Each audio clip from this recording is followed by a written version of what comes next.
Mario, Zelda, Pokémon, Donkey Kong, pendant des décennies, Nintendo a gardé ses plus grandes icônes enfermées dans de petites cartouches de plastique, mais aujourd'hui les murs ont explosé. Des parcs d'attractions qui redéfinissent l'immersion aux blockbusters hollywoodiens qui sauvent le cinéma mondial, Nintendo est en train de réussir le pivot le plus audacieux de son histoire. On plonge dans les coulisses de la transformation d'un simple fabricant de jouets en un empire culturel intouchable. Bienvenue sur Logic Invest, vous l'avez compris, aujourd'hui on rentre dans le cœur de réacteur de la Nintendo, de la société Nintendo.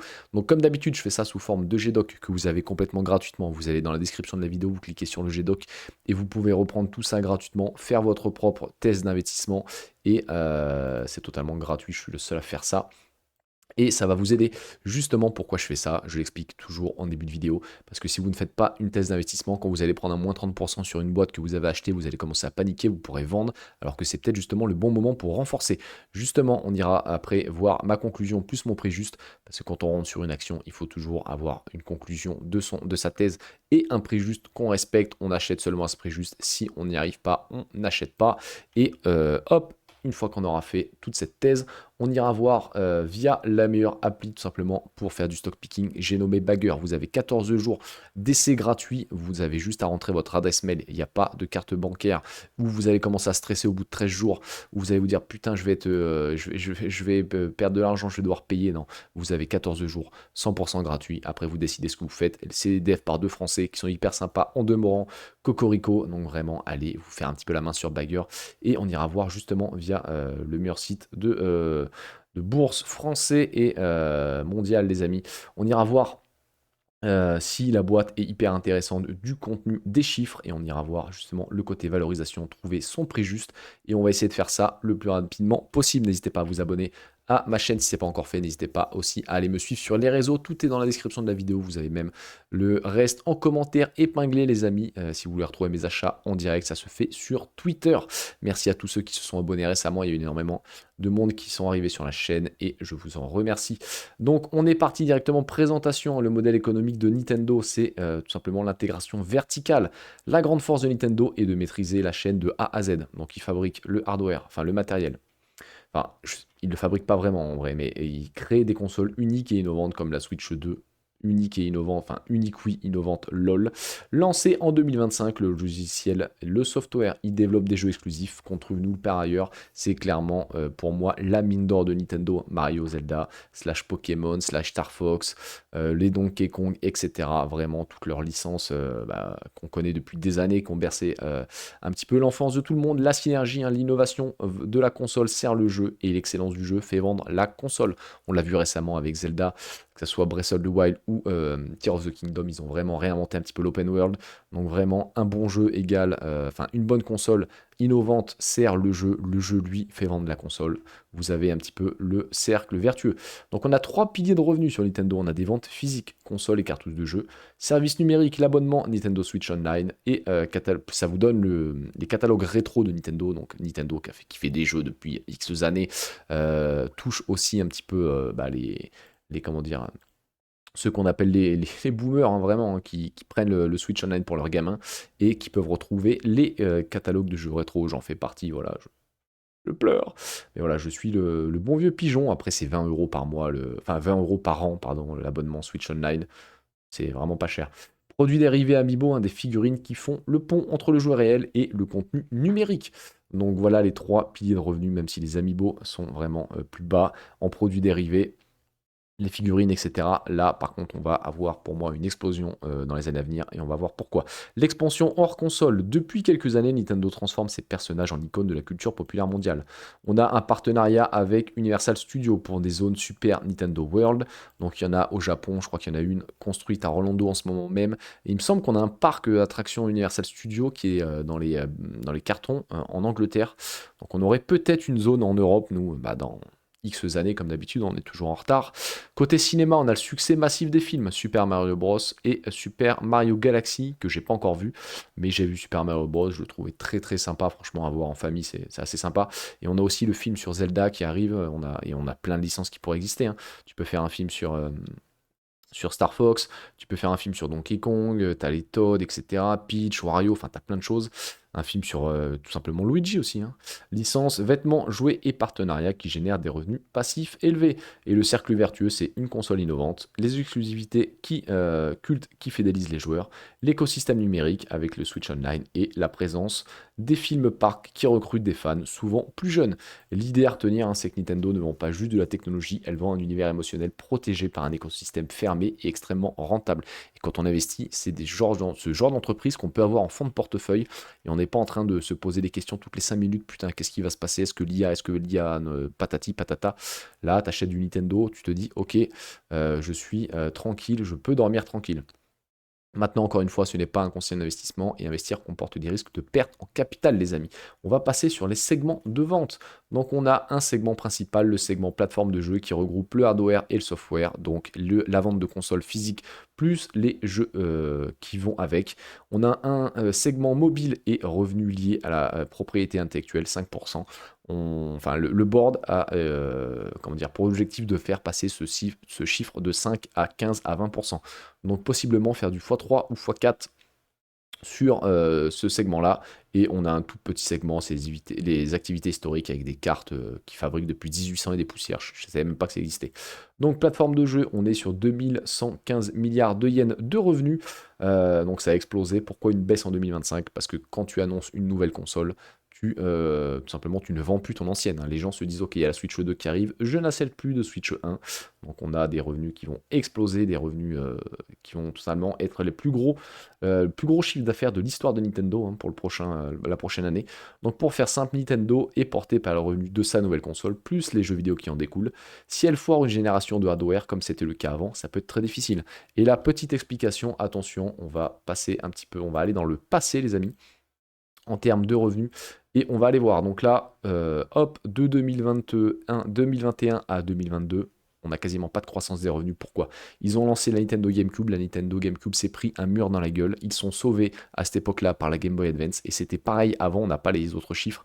Mais il faut savoir que Nintendo est vivant aujourd'hui parce qu'elle avait ses consoles portables. Donc Nintendo s'est pété la gueule sur la Nintendo 64, s'est pété la gueule encore plus sur la GameCube, mais a survécu grâce à la Game Boy Color, la Game Boy Advance. La création de la Nintendo Wii, donc la Wii qui a explosé, portée aussi après avec la Nintendo DS. Donc là, explosion du chiffre d'affaires. Pour l'instant, le chiffre d'affaires n'a pas été battu depuis 2009. Pourquoi? Parce que derrière, ils font quoi? Recréation de consoles, on recrée la Wii U fort monumentale, la Nintendo 3DS qui se vend bien mais c'est pas incroyable, on a des revenus qui baissent jusqu'en 2017, sortie de la Switch, explosion des ventes de Switch, magnifique. Là, et là par contre quand ils ont créé la Switch, ils ont flingué, ils se sont dit, là où avant il se l'était déjà de la Wii. Mais en gros, en 2022, Nintendo pouvait faire la course aux armements avec Microsoft et Sony en proposant des consoles aussi puissantes que les rivaux. Mais après, une fois que la 64 s'est pété la gueule, que la GameCube s'est pété la gueule, ils se sont dit maintenant on arrête. On innove, on innove, on innove. On essaie de faire autre chose. Ils ont fait autre chose avec la Wii, très bien. Ils ont essayé de faire autre chose avec la Wii U, ça n'est pas passé. Par contre, ils se sont dit, les gens maintenant ce qu'ils veulent, c'est pouvoir commencer une partie chez toi sur ta TV et jouer en mode portable dans les réseaux, enfin dans les comment dire, dans les transports. Donc ils ont sorti la Switch, tu la branches chez toi, tu peux partir avec, tu joues, bref. Par contre, il n'y a plus de console portable. Donc là, si Nintendo foire une génération de consoles, ils seront plus sauvés par la Game Boy Game Boy Color Game Boy Advance. Il n'y a plus de parachute de secours. Le parachute de secours, ils l'ont identifié, c'est les revenus mobiles et la propriété intellectuelle. Donc les films et les zones dans les parcs. Voilà ce qu'il faut bien comprendre. Hop, on repasse ici sur les revenus plateforme de jeu. C'est que Nintendo n'a plus le droit de se planter quand on voit justement la part du CA qu'elle a dans le hardware et le software. Avant, elle pouvait se planter, il y avait la version mobile qui sauvait le cucu de Nintendo. Maintenant, les consoles portables n'existent plus. Donc attention là-dessus. Ça, pareil, ça danse un petit peu la samba du Brésil. Pourquoi? Parce que 2024, gros film Nintendo. 2025, pas de film. Mais on a surtout des revenus qui montent. Pourquoi? Grâce au parc d'attractions et au contrat. Malheureusement, on n'a pas les chiffres. Donc le segment autre, je l'avais dit, c'est vraiment les cartes à jouer traditionnelles, hein. Je ne savais pas du tout qu'ils faisaient des des cartes Anafunda que Nintendo fabrique, ainsi que quelques produits dérivés et contrats spécifiques qui ne rentrent pas dans les catégories gaming ou mobile.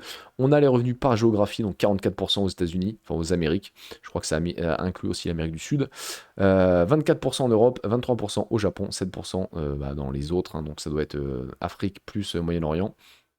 Et on a la vente de Switch 2 qui est très importante, parce qu'on voit que c'est 94% du chiffre d'affaires qui découle des ventes de Switch plus les jeux. Donc on a un lancement stratosphérique, je crois que c'était la console la plus vendue dans les 3 premiers mois. On a 20 millions de Switch, mais là on voit par contre qu'on a un palier, donc clairement il faut quoi? Il faut des jeux vidéo qui sortent et des jeux vidéo qui cartonnent. On n'aura pas de nouveau Zelda avant un petit moment, donc ça va être porté par quoi? On a un nouveau Mario Kart. Maintenant, ils vont pas en faire un deuxième, hein. Ça va être Mario et ça va être d'autres jeux, donc attention un petit peu. On a un Metroid Prime 4 qui est sorti, qui a eu des ventes décevantes alors qu'il devait porter la console. Va falloir être un petit peu attentif à ce qui va se passer. Et on a un nombre d'évolutions d'abonnés Switch Online par contre qui est bien en train d'augmenter, donc ça c'est plutôt intéressant. Hop, on va passer maintenant les amis au segment Pokémon, parce que ce que beaucoup de gens ne savent pas, c'est que Nintendo est actionnaire de la Pokémon Company, et elle a 32% de part, donc quand vous achetez une action Nintendo, vous êtes tout simplement aussi actionnaire de The Pokémon Company, qui génère la licence la plus lucrative de l'histoire. Pokémon a la licence qui a fait gagner le plus d'argent devant Dragon Ball Z, devant Star Wars, devant Harry Potter, devant, je sais pas, le Seigneur des Anneaux, tout ce que vous aimez, One Piece et consorts. Pokémon est la licence la plus lucrative de l'histoire, et je l'ai marqué en bas, elle génère actuellement 11 à 12 milliards de revenus annuels. Et comment ça se comporte pour Nintendo? Nintendo, je l'ai dit, 32% des parts, on a Game Freak, 32 aussi, et Creature Inc., responsable du jeu de cartes et des modèles 3D, qui détient le reste.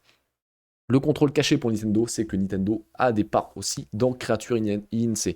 Mais Nintendo est très cachotière et on ne peut pas savoir combien elle a de parts de Creature Inc. Donc il faut savoir, c'est que quand vous avez 100$ de revenus, enfin de bénéfices, qui arrivent dans The Pokémon Company, on a Nintendo qui en prend 32, slash les parts de Creature Inc., mais on ne sait pas combien les amis. Elle a aussi, très important, la propriété intellectuelle, c'est le point le plus important. Nintendo est le propriétaire exclusif des noms et des marques déposées, le nom Pokémon, les noms de créatures comme Pikachu, etc. Donc en fait, ils ont verrouillé tout ça. Pokémon a tout simplement la propriété intellectuelle. Enfin, Nintendo a la propriété intellectuelle de Pokémon et Pikachu et tout le merdier. Donc vous ne retrouverez jamais Pokémon et les Pikachu et tout sur Microsoft, enfin, sur Xbox et ou sur Sony. Donc voilà pourquoi ça verrouille vraiment la licence la plus lucrative de l'histoire dans le giron de Nintendo. En résumé, si Game Freak ou Creature décidaient de quitter le navire, ils ne pourraient pas emmener les Pokémon avec eux. Nintendo verrouille contractuellement l'usage de la marque. Et ça, c'est hyper intéressant, les amis, de savoir tout ça et de le noter. Et vous allez me dire, mais justement, vous avez 11 milliards de revenus annuels pour Nintendo, enfin pour Pokémon Company, mais en fait, ça se voit dans deux segments chez Nintendo. Il y a le segment jeux vidéo, parce que quand Pokémon sort un jeu vidéo, ça arrive dans le segment, mais dans le segment jeux vidéo. Mais on a aussi autres revenus opérationnels, ça arrive là-dedans. Ça arrive ici, et vous pouvez le trouver là. On va, hop, sur l'appli Bagger, sur Finance, on va dans... alors attendez... non. Autre revenu, voilà, c'est ici, non opérationnel. Et là, les revenus de Pokémon apparaissent ici. Étant actionnaires, ils ont tout simplement 32% des parts, slash les parts dans Creature Inc.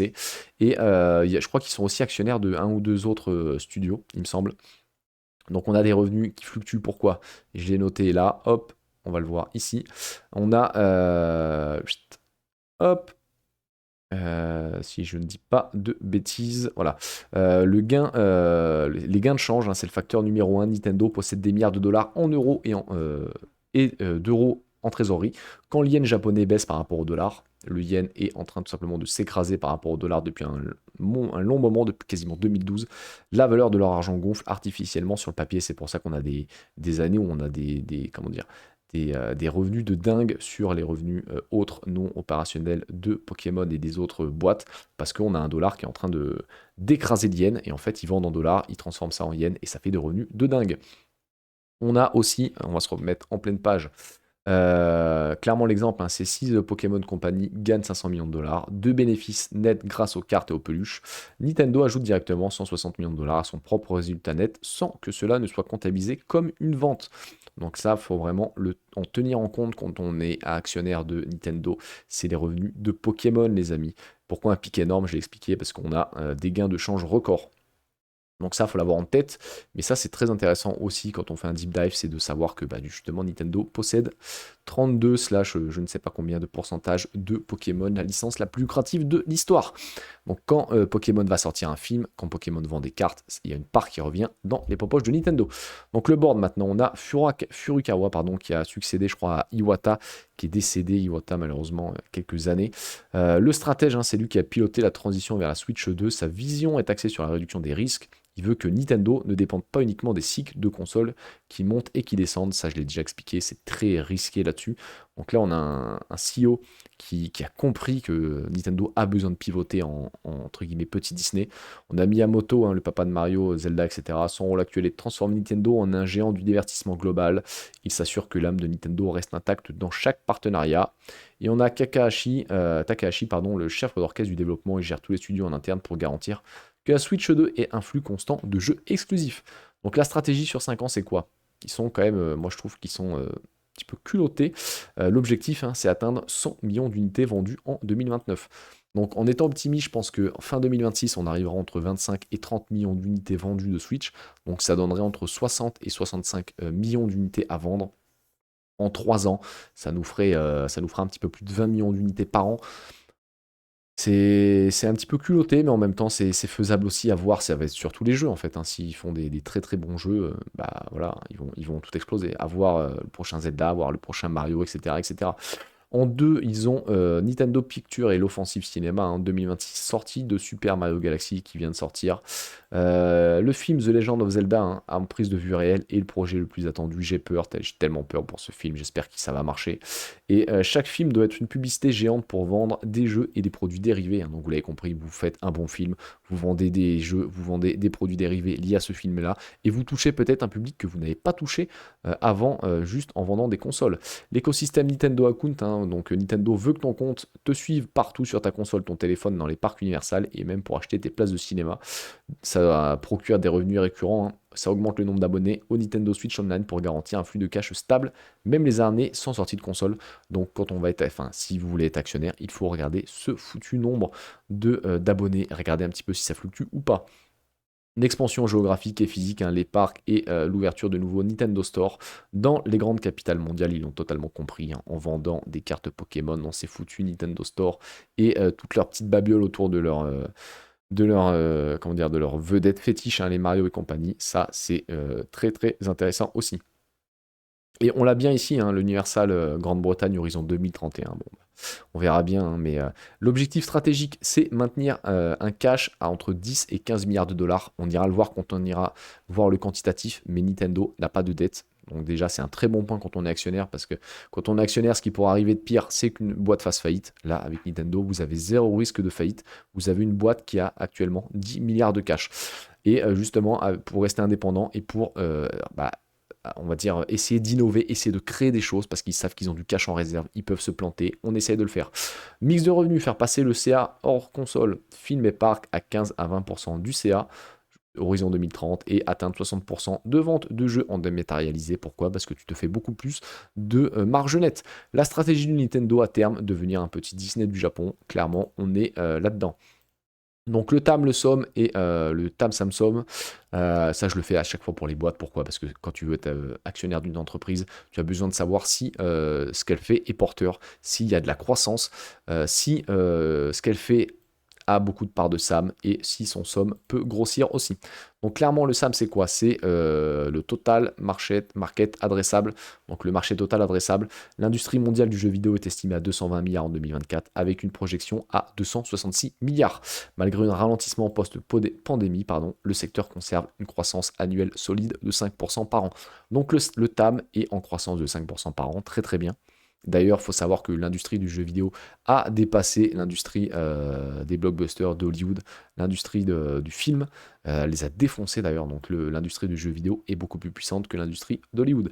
Le SAM, marché adressable par Nintendo, Donc celui-là, je l'ai calculé un peu, entre guillemets, à l'arrache, mais on a un secteur console, un segment de 46 à 56 milliards, c'est le moteur principal de Nintendo. Il faut inclure là-dedans le secteur jeux vidéo, donc on serait clairement à plus de 100 milliards de dollars de marché adressable par Nintendo, et on voit que leur chiffre d'affaires sur des estimations sont pardon, de 14 milliards d'euros. Bon, euros, dollars, c'est pas très grave, mais en gros, ça veut dire quoi? Ça veut dire que Nintendo a un somme de 14 milliards sur un total marché adressable par Nintendo de 100 milliards. Donc on a justement un chiffre d'affaires qui peut être largement en hausse sur Nintendo, ça c'est très important aussi. J'ai noté le jeu mobile, mais Nintendo n'est pas un géant du jeu mobile, clairement, il n'y a pas énormément de jeux, je crois qu'il y a Mario Kart, il y a Fire Emblem, mais c'est plus des portes d'entrée pour aller vers, puis après il y a tous les jeux Pokémon aussi, mais c'est une porte d'entrée pour aller vers l'écosystème Nintendo. Donc justement, le tam som som là, c'est très bien pour Nintendo. Pour moi, ça me conforte dans l'idée que Nintendo est une bonne entreprise. On a l'entreprise versus IA, je le fais pour toutes les boîtes. Bon, pour Nintendo, c'est pas non plus le plus probant.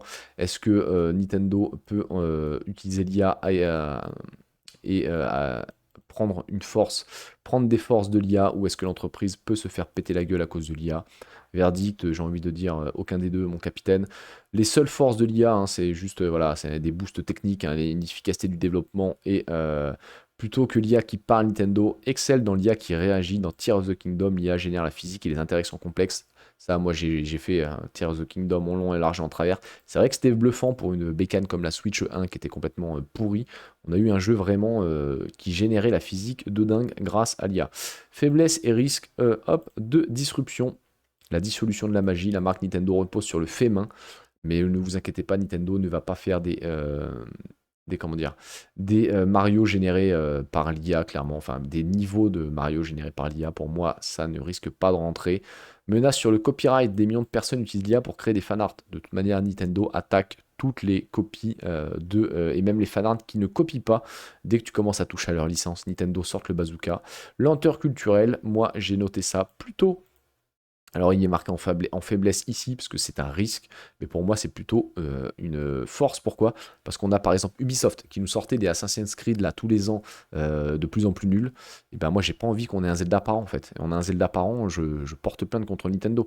Moi ce que je veux c'est un Zelda tous les 4-5 ans, mais par contre un Zelda qui redéfinisse tout simplement son historique en fait.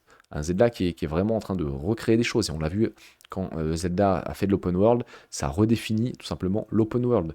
Donc je veux que Nintendo soit lent, je veux qu'on ait des jeux qui soient vraiment faits avec le cœur et avec tout ce que c'est mettre Nintendo dedans. Maintenant, pareil, quand on investit, il y a toujours des risques quand on investit, et les trois plus gros risques de Nintendo, ils existent. On a déjà, bah, je l'ai dit, hein, la malédiction du successeur, le risque de cycle, et là, pour pallier à ça, ils ont fait les partenariats pour comment dire, les parcs d'attractions, etc., hein. Donc le schéma, c'est quoi? Là, oui, il y a eu un succès, Wii U échec, Switch succès, Switch 2 pour l'instant, c'est un succès. Mais encore une fois, ils n'auront plus les versions console mobile pour leur sauver le cul. Donc là, va falloir faire très très attention. On a un risque de change, pour moi, c'est le plus gros risque. Pourquoi? Parce que Nintendo réalise environ 80% de ses ventes hors du Japon, mais déclare ses profits en yens. Donc on a du CA chez Nintendo qui est potentiellement gonflé à cause d'un yen qui s'écrase la tronche. Mais si le yen se renforce brusquement face au dollar ou l'euro, les bénéfices mécaniques de Nintendo fondent. Enfin, le CA fonde, et vu que le chiffre d'affaires va fondre, les bénéfices vont forcément fondre. Donc en fait, tu pourrais acheter une boîte à 23 de PE qui l'année d'après en fait serait valorisée à 35 de PE, alors qu'elle vend toujours le même nombre de jeux, mais elle est beaucoup plus chère. Pourquoi? Parce que les ventes en yens s'effondrent. Donc là, enfin pas les ventes en yens, mais le yen remonte, pardon, par rapport au dollar. Donc attention un petit peu, attention. Un retour de bâton monétaire, ouais, pourrait impacter ton ETF Asie aussi, parce que j'ai un ETF Asie. Donc là, il faut faire attention un petit peu là-dessus, même si je ne suis pas du tout investi comment dire, au Japon sur cette ETF-là. La concentration créative et la key person risk. Pourquoi? Une immense partie de la valeur de l'action repose sur la qualité perçue de quelques licences, Mario, Zelda, Pokémon. Donc bon, les jeux Pokémon, ils font de la merde, et ça n'empêche pas que la licence se vende. Donc franchement là-dessus, j'ai pas trop peur non plus, même si Zelda, moi ils font plus de jeux Zelda, bah j'achète plus Nintendo, parce que j'achète des Nintendo que pour ça.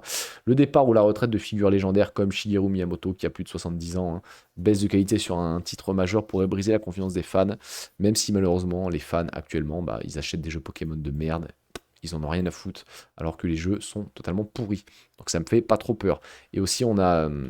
ah, j'ai perdu le nom.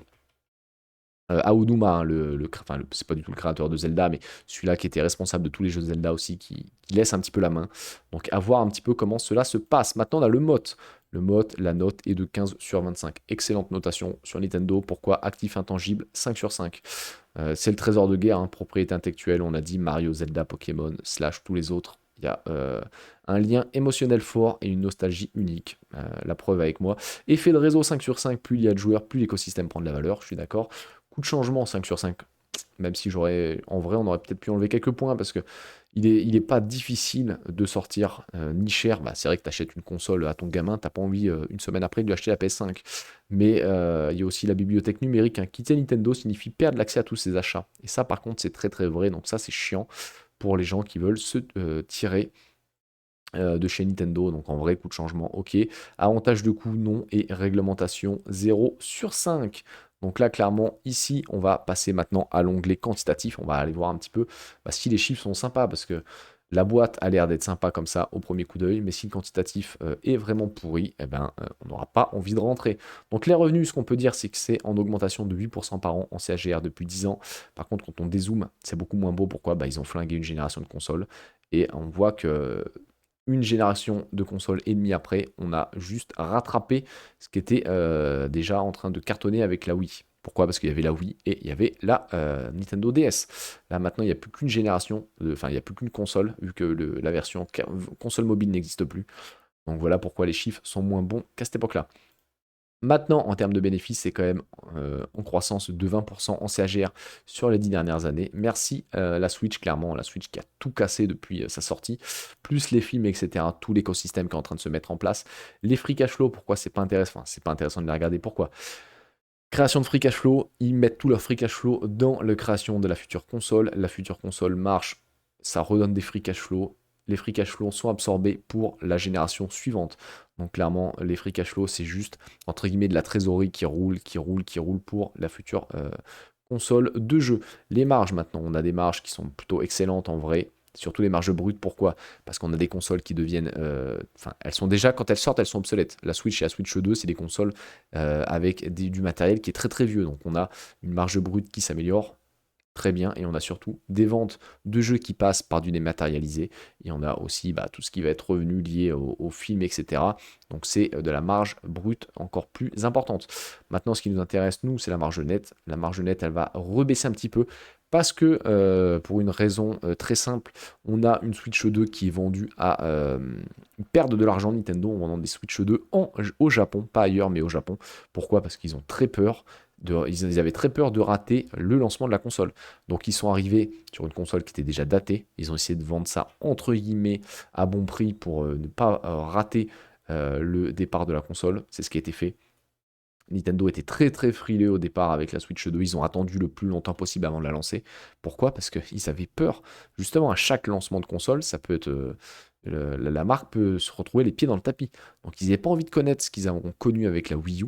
Donc ils ont attendu le plus possible. Ils ont vendu ça avec très peu de marge, notamment déficitaire au Japon.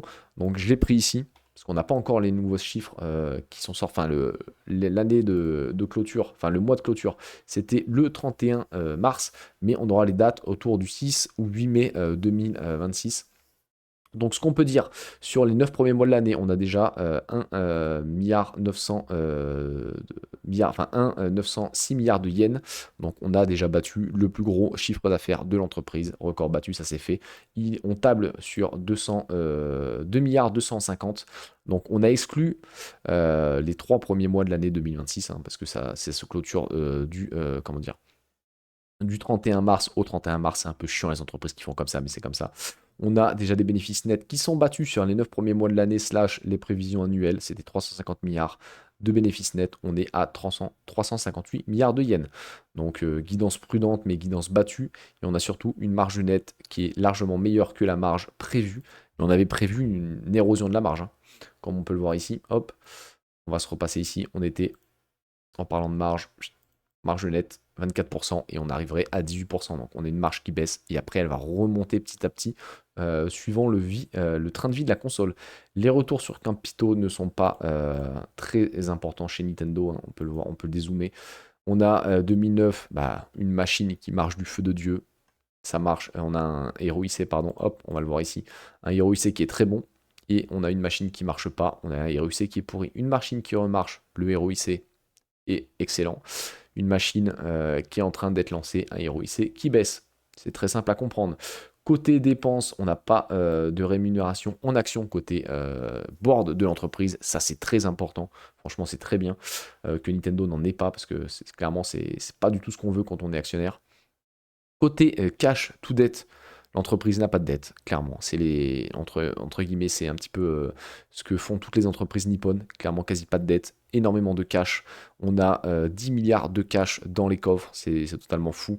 Ce qui leur procure, on va aller voir dans la finance, des intérêts perçus de 56 milliards de yens, je crois que ça donne à peu près 400 millions de dollars, un truc comme ça, bah après suivant le cours, mais ça donne entre 4 et 500 millions de dollars par an, déjà sans rien faire. Ça paye quasiment les dividendes, enfin il y a un quart de dividende qui est payé grâce à cette trésorerie-là, enfin c'est totalement fou. Le dividende il est un petit peu en baisse, pourquoi? Ils l'ont un petit peu baissé parce qu'en fait, bah, ils ont sorti leur nouvelle console, donc ils ont bouffé tout leur free cash flow. Donc ils ont baissé un petit peu le dividende pour le réamorcer un petit peu plus tard. En termes d'actionnaires, ce qu'on aimerait, nous, c'est qu'avec cette foutue trésorerie, quand ça marche bien, la nouvelle Switch 2, si elle marche bien, bah, qu'ils fassent fondre en fait leur action en circulation pour que leur dividende coûte de moins en moins cher et que peu importe la vague de consoles qui arrive, qu'on ait un dividende qui continue d'augmenter. Sinon, il est en augmentation de 27% en CAGR depuis 10 ans, c'est incroyable. Donc les chiffres maintenant, si on les regarde que comme ça, ils sont pas incroyables. Pourquoi? On a des marges free cash flow qui sont négatives. J'ai expliqué, le free cash flow, il est utilisé pour créer la nouvelle console. Donc actuellement, les marges sont pourries. Quand la Switch 2 va être vraiment lancée, va cartonner du feu de Dieu, on va avoir création des free cash flow et redilution des free cash flow pour la nouvelle console. Le héros IC, on voit qu'il est un petit peu en baisse. Pourquoi? Bah, il a fallu puiser énormément de pognon pour cette nouvelle console. Pareil pour le super héros IC. En 5 ans, c'est pas terrible, mais en 10 ans, on voit que c'est très bien. Parce que les cycles de console, c'est 7 ans, hein. Tu développes ta console 2-3 ans avant de la sortir. Tu attends 7 ans, tu récupères ton pognon, tu refais encore ce cycle-là, etc., etc. Donc ce qu'il faut regarder, c'est le super héros IC à 10 ans et le héros IC bah, à 5 ans. On voit qu'il court largement le coût moyen de financement de l'entreprise qui est d'à peu près de 5%. Donc ça là-dessus c'est bien. Les free cash flow on les regarde pas parce que voilà je l'ai déjà dit pourquoi. Le CA vous allez voir que il va totalement exploser en un an. Donc là ça va passer de rouge à vert. Donc là c'est pas très grave. Les EPS ils sont un petit peu en berne. Pourquoi? Parce que quand comment dire, tu annonces ta future console, bah, ta console actuelle bah, ne se vend plus totalement. Donc là c'est totalement compréhensible. Et maintenant qu'on a tout ça, on va passer moi hop à ma petite conclusion les amis. J'ai fait hop que j'ai fait ici. Donc la conclusion, elle est où? Elle est de quoi et elle est comment? Nintendo est une entreprise, pour moi, qui est magnifique. Maintenant, pour viser du 12% par an, il y a plusieurs risques structurels chez Nintendo à ne pas négliger. Notamment le yen, hein. Si il remonte, le chiffre d'affaires va fondre, comme j'ai déjà expliqué, alors que l'entreprise vend toujours autant de produits. Aujourd'hui, Nintendo qui s'échange à 24 de PE pourrait soudain s'échanger à 35 avec un CA et donc un bénéfice qui va fondre aussi mécaniquement alors que l'entreprise vend énormément de consoles. On peut avoir un blockbuster qui sort et qui casse tout, et pourtant on a un yen qui monte, ça flingue la boîte. Donc si Nintendo aussi rate une génération de consoles, donc le hardware qui verrouille les ventes de jeux, la plus grosse partie du CA actuellement, ça serait catastrophique pour le titre. Pour l'instant, la Switch 2 se vend bien. Maintenant, il va falloir surveiller tout ça. Je vais pour moi garder Nintendo dans ma watchlist, et si une opportunité d'achat avec une vraie marge de sécurité se présente, je réfléchirai sérieusement à investir dessus. Donc moi j'ai fait 3 prix justes avec 10% de marge à chaque fois de sécurité. Donc 10% de croissance des bénéfices par action. Un peu final de 17. Un prix juste autour de 1500 yens. 1550 yens. J'enlève ma marge de sécurité de 10%. On passe à 5000 yens. J'ai fait 3 scénarios. Donc un scénario vraiment pessimiste. Un scénario médian. Et un scénario optimiste. Donc vous avez 3 prix différents, hein, et on va aller voir justement, hop, qu'aujourd'hui Nintendo cote à... alors quand j'ai fait ce de Deep Dive, on était à 8800 yens, mais quand je fais la vidéo, Nintendo est un petit peu descendu, on va aller voir justement. Hop, le cours de l'action, elle avait totalement explosé, là on était à 1400 yens en 2025, hein, donc là le cours avait totalement fait n'importe quoi, on a pris une belle baisse derrière, on peut aller la voir d'ailleurs, on avait pris moins combien là par rapport au plus haut. On a pris moins 42%. Les mecs qui ont acheté Nintendo, bah déjà bonne chance à vous, mais à 14 000 yens, bah on est loin. Je pense qu'il va falloir attendre au moins 5 ou 6 ans avant de les retrouver, hein. Donc voilà pourquoi une entreprise magnifique peut s'avérer être un investissement de merde si on l'achète à n'importe quel prix. Donc pour ce faire, 8300 yens, certes, moi j'ai ma valorisation ici. On a un prix juste avec comment dire, un scénario moyen à 6600 yens. J'applique mes 10% de marge de sécurité, on passe à 6000 yens. Donc là, on n'y est pas encore. Si on achetait actuellement, parce que maintenant il y a une matrice pour l'app Bagger qui est très intéressante. Si j'achète actuellement à 8300 yens, que le multiple final estimé plus tard est de 20, donc le PE dans 5 ans sur Nintendo est de 20, qu'on a 10% de croissance des bénéfices par action, ce qui est totalement faisable pour moi en étant conservateur, on n'aurait que 7% de rendement d'action, alors que moi je vise 12%. Pour arriver à 12%, il faut soit que l'entreprise hop, arrive à 13% de croissance des bénéfices par action et un PE de 22, ou alors qu'on reste à 10%, mais qu'on arrive à un PE de 25, un prix sur bénéfice de 25 dans 5 ans, ce qui n'est pas impossible du tout. Et moi, quand j'achète une action, j'essaie d'être le plus conservateur possible. Concernant le PE, on va aller le voir, historiquement, hop, on a une médiane à 20. Pourquoi? Parce que la boîte avant était très peu... avait un petit PE, clairement, le Nintendo était sous-coté de malade, toute la période 2023, la période où la Switch a marché. Tout le monde s'est dit putain la Switch 2 sort, ouais, attention ils vont tout casser et surtout en fait le marché a pricé aussi les partenariats avec les parcs d'attractions et justement que Nintendo allait annoncer des films etc. Ça a été pricé de malade, on a eu un pic à 61, il fallait surtout pas toucher Nintendo avec un bâton et là on est en train de revenir à des PE qui paraissent un peu plus conventionnels. Moi j'estime qu'un PE autour de 20 serait un bon comment dire un bon indicateur. Actuellement, on n'est pas à 28, hein, on est autour, je l'ai dit, hop, de 24. Donc, on va retourner à ma valorisation. Donc, clairement, si vous achetez Nintendo à 8000 yens actuellement, donc au prix actuel, il faut qu'on ait 14% des bénéfices par action. Un peu final de 22, donc on n'est pas non plus... on n'a pas non plus Nintendo qui est surévalué de fou malade en ce moment. Mais moi, j'ai clairement noté que Nintendo à 8800 yens, c'est pas une affaire en or. À partir de 7000 yens, je pourrais réouvrir le dossier. Hop, on va repasser ici. J'ai pas les operating cash flow, attendez, on va finir là. En l'achetant à 5500 yens, on aurait Nintendo à 16 de PE, à 16 fois les free cash flow, à 13 fois les operating cash flow. Là, clairement, il faut mettre un billet tout de suite. Enfin, si vous voulez, hein, clairement, je fais pas de conseil d'investissement. Mais moi, personnellement, à 5500 yens, je mets une cartouche. À 5600 yens, on aurait la boîte à 22 de PE, à 21 fois les free cash flow, à 17 fois les operating cash flow. Ça commence à être plus intéressant. Et là, actuellement, on l'achète à 24 de PE et à 26 fois le free cash flow et à 21 fois les operating cash flow. C'est pas non plus, je vous dis encore une fois, l'affaire du siècle. Maintenant, on peut aller regarder un petit peu les bénéfices par action, mais clairement, là, sur les 5 dernières années, c'est un petit peu calmé. Pourquoi? Parce qu'on a eu des bénéfices en chute libre, mais ils vont réaugmenter. Pour regarder justement, c'est les 10 dernières années, on a 21% d'augmentation. Et si j'enlève la dernière année qui est pourrie et qu'on se met ici, hop, 2024, ah voilà, 2021, on est... bah non, on peut pas avoir une baisse alors qu'on a une hausse en fait, je pense qu'on est sur un petit bug là. Voilà, on va remettre de 2020 à 2024. On est en croissance sur 19% sur les bénéfices par action. Donc viser 10%, un multiple de 20 et se dire qu'à partir de 6500 yens, on pourrait avoir un bon prix d'achat pour Nintendo. Maintenant, encore une fois, il faut garder en tête une remontée du yen. Donc il faut se protéger. Pour moi, il faut se prendre 10% sur un prix juste pour justement ce fameux yen qui pourrait remonter, il pourrait faire diviser un petit peu la boîte. Donc on va avoir clairement Nintendo, moi je vais l'avoir dans ma watchlist. Je vais patienter avec le titre comme d'hab, hein. On va patienter, on va regarder et si jamais on a une bonne fenêtre de tir, je passerai peut-être à l'achat. Voilà ce que je pouvais dire pour mon deep dive sur Nintendo. J'espère que ça vous a plu. N'hésitez pas à me le dire en commentaire, n'hésitez pas à vous abonner pour en retrouver d'autres. N'hésitez pas aussi à mettre un petit pouce, ça m'aide énormément à booster la vidéo si c'est possible pour vous. À me retrouver aussi sur mes réseaux sociaux. Et si j'achète du Nintendo, vous le saurez directement sur X, hein. Il n'y a pas de watchlist payante ou autre ici, tout est totalement gratuit. N'hésitez pas à aller checker aussi mon deep dive en description de la vidéo, il est totalement gratuit. Faites-vous un avis, n'hésitez pas à me dire aussi en commentaire ce que vous en pensez. J'espère tout simplement que ça vous aura plu. Clairement, on va se retrouver semaine prochaine. N'hésitez pas à me dire aussi en commentaire quelle société vous voulez que je traite pour un deep dive la semaine prochaine. C'était Logic Invest et souvenez-vous d'une chose la plus importante. Investir est une formidable raison d'être heureux.